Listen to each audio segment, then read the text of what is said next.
आहा धुक छिया बात किया हमारे ने सुन छिया कखनी से गजा आहा धुक छिया बात किया हमारे ने सुन छिया हमर सजल कवर अखन लागे सुना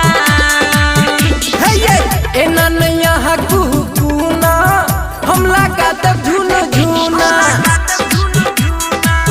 एना नैया कुकुना हम लगा तब झून झूना एना नैया कुकुना हम लगा तब झून झूना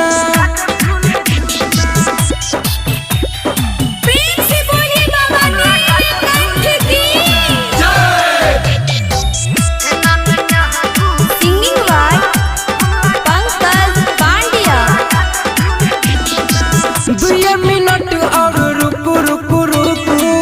करे छे चिलम आबू हुकू हुकू हुकू सुनलिए 2 मिनट और रुकू रुकू रुकू करे छे चिलम आबू हुकू हुकू हुकू जल्दी जाओ ना रेट बढ़ जेतै दुगुना एना नैया कुकुना हम लगा तब झून झूना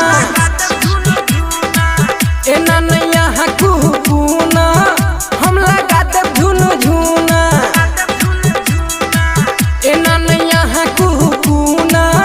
हम लगा तब झून झूना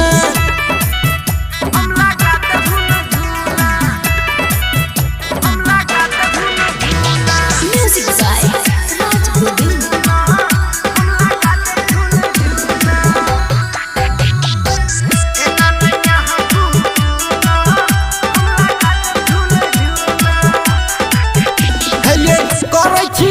बड़ी तोहंगिए तोहंगिए के हम सोहंगे ये सोहंगे ये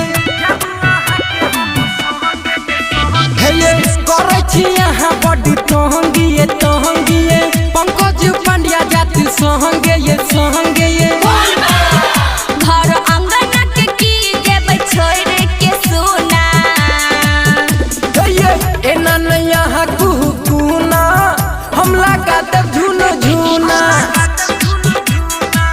एना